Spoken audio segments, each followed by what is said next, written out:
Bismillahirrahmanirrahim. Assalamualaikum warahmatullahi wabarakatuh. Halo semuanya. Alhamdulillahirrabbilalamin. Di penghujung semester 1 ini kita sudah sampai ke video materi terakhir, yaitu tentang lembaga sosial. Melanjutkan video yang minggu lalu tentang lembaga sosial part 1, kita sekarang ke lembaga sosial part 2, yaitu fokusnya terhadap fungsi dan jenis-jenis lembaga sosial. Untuk itu, silahkan disimak baik-baik video kali ini ya. Untuk pertemuan kali ini, apa saja indikator yang akan kita capai? Pertama, siswa dapat menjelaskan fungsi lembaga sosial, dan yang kedua adalah siswa dapat menjelaskan jenis-jenis lembaga sosial. Fungsi lembaga sosial secara umum seperti berikut ini. Pertama, lembaga sosial dapat memberikan pedoman pada anggota-anggota masyarakat bagaimana mereka harus bersikap atau bertingkah laku. Kedua, lembaga sosial dapat menjaga keutuhan masyarakat yang bersangkutan. Dan yang ketiga adalah lembaga sosial dapat memberikan pedoman kepada masyarakat untuk mengadakan sistem pengendalian sosial atau kontrol sosial. Lembaga sosial yang ada di masyarakat terbagi menjadi 5, yaitu pertama ada lembaga keluarga, kedua lembaga agama, ketiga lembaga ekonomi, keempat lembaga pendidikan, dan kelima ada lembaga politik. Untuk mengetahui lebih detail, mari kita bahas satu persatu jenis-jenis lembaga sosial ini. Pertama, lembaga keluarga. Keluarga merupakan unit sosial terkecil dalam masyarakat yang terdiri ayah, ibu, dan anaknya. Keluarga terbentuk dari sebuah perkawinan yang sah menurut agama, adat, dan pemerintah. Fungsi lembaga keluarga yaitu pertama, ada fungsi reproduksi atau melanjutkan keturunan. Artinya, dari pernikahan diharapkan akan memberikan keturunan. Lalu yang kedua ada fungsi proteksi atau singkatnya memberikan perlindungan. Nah, keluarga memberikan perlindungan kepada anggotanya, baik perlindungan fisik maupun yang bersifat kejiwaan, sehingga di dalam keluarga terdapat rasa aman.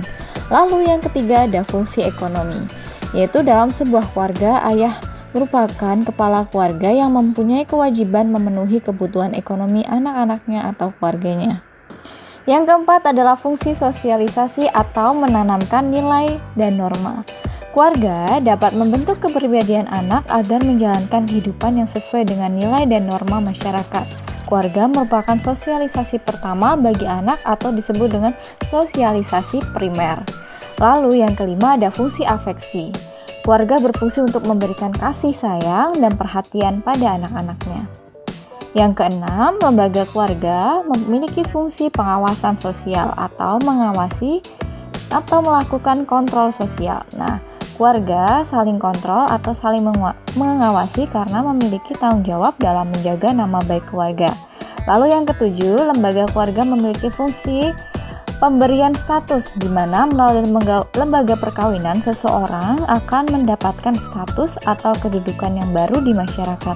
Otomatis, dia akan diperlakukan sebagai orang dewasa yang mampu bertanggung jawab kepada diri sendiri, keluarga, anak-anak, dan masyarakat. Jenis lembaga sosial kedua adalah lembaga agama, di mana lembaga agama adalah sistem keyakinan dan praktik keagamaan dalam masyarakat yang telah dirumuskan dan dibakukan.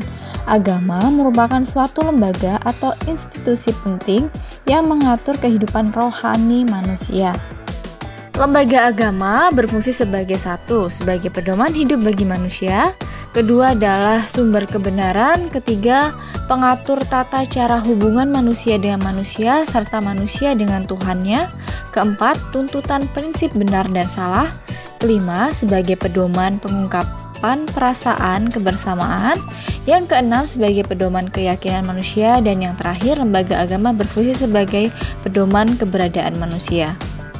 Jenis lembaga sosial yang ketiga adalah lembaga ekonomi. Lembaga ekonomi ini adalah lembaga yang mengatur tata hubungan antar manusia dalam pemenuhan kebutuhan hidup sehari-hari. Nah, lembaga ekonomi bertujuan untuk mengatur bidang-bidang ekonomi dalam rangka mencapai kehidupan yang sejahtera dan terpenuhinya kebutuhan masyarakat. Fungsi dari lembaga ekonomi sendiri terdapat 7, yaitu pertama, memberi pedoman untuk mendapatkan bahan pangan. Kedua, memberi pedoman untuk melakukan pertukaran barang atau barter.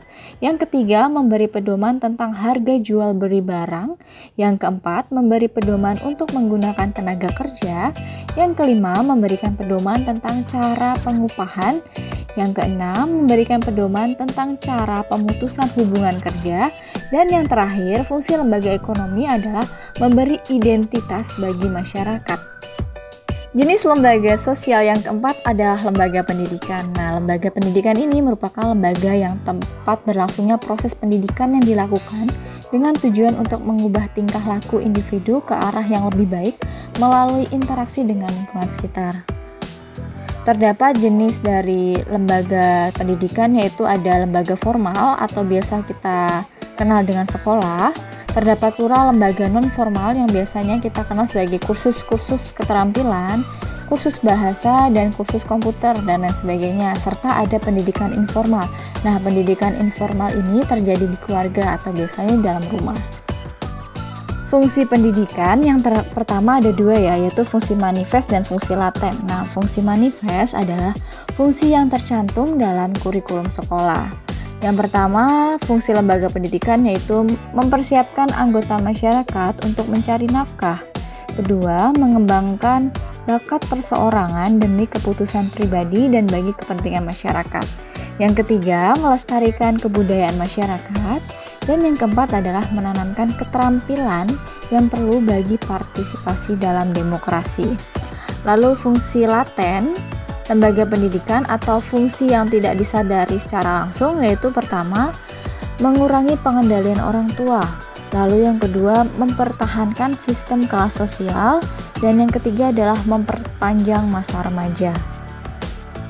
Jenis lembaga sosial yang kelima atau yang terakhir adalah lembaga politik. Lembaga politik merupakan suatu lembaga yang mengatur pelaksanaan dan wewenang yang menyangkut kepentingan masyarakat. Lembaga politik ini terlahir dari serangkaian nilai dan norma yang berkaitan dengan pemenuhan kebutuhan akan kekuasaan, khususnya kekuasaan pada tingkat negara. Bisa kita kenal bahwa lembaga-lembaga politik yang berkembang di Indonesia yaitu pertama, Majelis Permusyawaratan Rakyat atau MPR. Kedua, ada Presiden dan Wakil Presiden. Ketiga, Dewan Perwakilan Rakyat atau DPR. Keempat, Dewan Perwakilan Daerah atau DPD. Yang kelima, pemerintah daerah. Keenam, DPRD provinsi dan DPRD kabupaten atau kota. Dan yang ketujuh adalah partai politik. Fungsi dari lembaga politik sendiri itu terdapat dua, yaitu pertama, memelihara ketertiban di dalam negeri. Maksudnya apa? Nah, baik secara persuasif atau penyuluhan maupun dengan cara koersif atau kekerasan, lembaga politik ini bertindak sebagai penegak hukum yang menyelesaikan konflik yang terjadi di antara anggota masyarakat secara adil, sehingga anggota masyarakat dapat hidup dengan tentram. Lalu kedua adalah fungsi dari lembaga politik, yaitu mengusahakan kesejahteraan umum. Maksudnya adalah merencanakan dan melaksanakan pelayanan sosial serta mengusahakan pemenuhan kebutuhan pokok masyarakat. Seperti contoh, pengadaan dan distribusi pangan, sandang, papan, pendidikan, dan kesehatan.